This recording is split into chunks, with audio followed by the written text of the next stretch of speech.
नमस्कार दोस्तों, welcome to the authentic employment notice channel.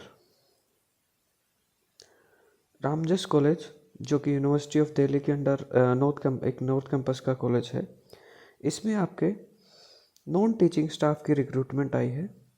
जो नोटिस जो जारी किया गया है वो आपको 26 दिसंबर को जारी किया गया था। इसमें जो नॉन टीचिंग की पोस्टें आई हैं वो आपकी 9 कैटेगरीज में हैं। पहली है आपकी एडमिनिस्ट्रेटिव ऑफिसर की है, जिसमें कि एक पोस्ट ही है। एज लिमिट है इसके लिए 35 ईयर्स और पे लेवल होगा इसका 10। दूसरी जो पोस्ट है वो है जूनियर असिस्टेंट की, जिसके टोटल पोस्ट है 3। एसटी कैटेगरी की इसमें एक है और एक आपकी जनरल की है और एक पीडब्ल्यूबीडी की है, जिसमें कि 2 लेवल 2 जो पे लेवल है इसमें, और जो मैक्सिमम जो एज लिमिट है 27 ईयर्स है। सिमिलरली लाइब्रेरी अटेंडेंट की है एमटीएस की, 4 number total number of post है 4 और एज लिमिट आप देख सकते हैं आगे आने वाली पोस्ट की सबकी 30 ईयर्स है। Similarly library assistant in chemistry है, 4 पोस्ट हैं।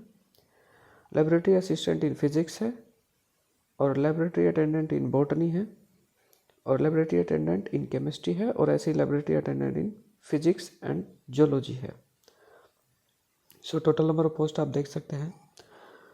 सो वो अभ्यर्थी जो कि 10th और 12th पास हैं, जिन्होंने साइंस स्ट्रीम से मतलब नॉन मेडिकल या मेडिकल स्ट्रीम से जो फॉलोइंग जो सब्जेक्ट यहाँ पे दर्शाए गए हैं, जैसे फिजिक्स, बॉटनी, केमिस्ट्री, जियोलॉजी वगैरह, इन सब से अगर ग्रेजुएशन में भी अगर आपने इन सब्जेक्ट से ग्रेजुएशन पास किया है तो आप इन सब पोस्ट के लिए अप्लाई कर सकते हैं। इम्पोर्टेंट नोट में दिया गया है कि जो जनरल, ओबीसी और ईडब्ल्यूएस कैटेगरी को बिलोंग करते हैं जो अभ्यर्थी, उनकी आपकी 1000 रुपीज़ फीस लगेगी और एससी एसटी के लिए 500 रुपये फीस लगेगी। और पीडब्ल्यूबीडी जो कैटेगरी के और वुमेन एप्लीकेंट्स हैं, ध्यान दीजिएगा, जो वुमेन एप्लीकेंट्स हैं उनके लिए कोई फ़ीस नहीं है और पीडब्ल्यूडी कैटेगरी के उनके लिए भी कोई फ़ीस नहीं है। सो जो मेल कैंडिडेट हैं जो जनरल, ओबीसी और ईडब्ल्यूएस कैटेगरी को बिलोंग करते हैं उनकी 1000 रुपीज़ फीस है और वही मेल कैंडिडेट जो एससी एसटी कैटेगरी के हैं उनके लिए 500 रुपये फीस है। नेक्स्ट जो दिया गया है इसमें कि एडमिनिस्ट्रेटिव ऑफिसर के लिए आपकी एसेंशियल जो एजुकेशन क्वालिफिकेशन है उसके लिए आपके पास मास्टर डिग्री होनी चाहिए 50% मार्क्स के साथ और its equivalent grade of be in the UGC 7 point scale. Desirable है इसमें कि एटलीस्ट आपके पास 3 साल का एक्सपीरियंस होना चाहिए सुपरवाइजरी और equivalent cadre in group B post in a government department, university, educational और रिसर्च इंस्टीट्यूट, टीचिंग और research experience along with proven administrative capabilities. So all the direct recruitment should possess working knowledge of computer. So आपको इन सब recruitment के लिए क्या होना चाहिए, कंप्यूटर की नॉलेज, बेसिक नॉलेज होनी चाहिए।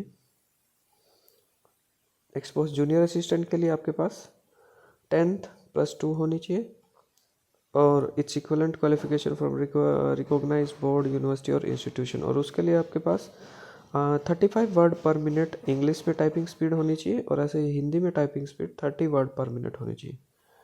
नेक्स्ट है लाइब्रेरी अटेंडेंट, इसके लिए 10th क्लास पास होने चाहिए और या फिर इक्विवेलेंट और सर्टिफिकेट होना चाहिए लाइब्रेरी साइंस में।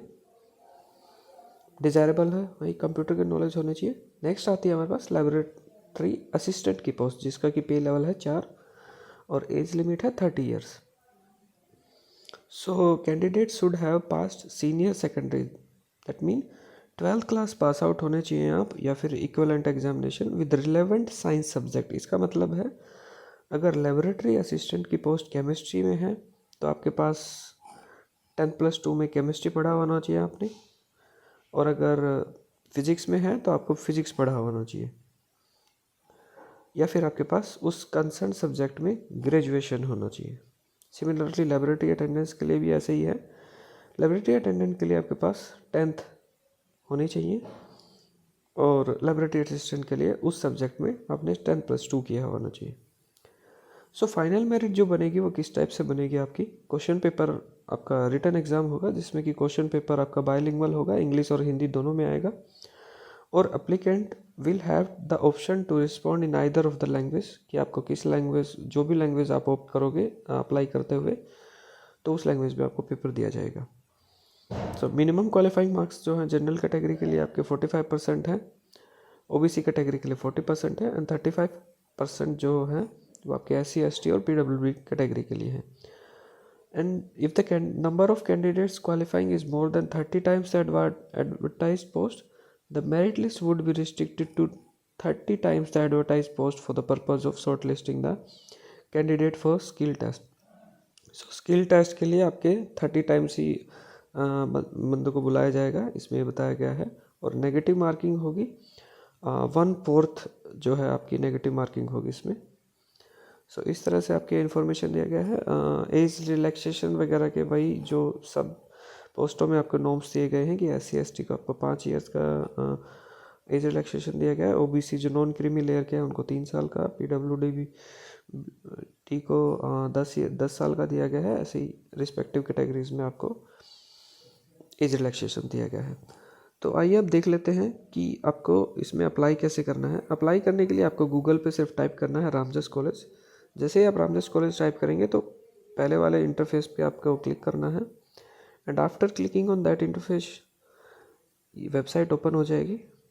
सो वेबसाइट ओपन होने के बाद आपको वैकेंसी वाले सेक्शन में जाना। जैसे ही वैकेंसी वाले सेक्शन में जाएंगे तो वैकेंसी वाले सेक्शन में आपको ऑनलाइन एप्लीकेशन फॉर्म का एक इंटरफेस दिखेगा, जिसमें कि आपको रिक्रूटमेंट पोर्टल पे आप आ जाएंगे। रिक्रूटमेंट पोर्टल पे आने के बाद आपको साइन अप करना है, जो साइन अप का ऑप्शन दिया गया है, साइन अप करना है और फिर आपको आगे आपका फॉर्म फिल करना है इस टाइप से। सो ये प्रोसेस है इसमें। वैकेंसी वाले सेक्शन में जैसे फ्रंट में दिखाया है online application form for the post of non teaching, इस पे आपको क्लिक करना है, तब आप उस इंटरफेस पे चले जाएंगे और इस टाइप से आप अपना एप्लीकेशन फॉर्म फिल कर सकते हैं। So this is the latest information about non-teaching post in one of the college in University of Delhi.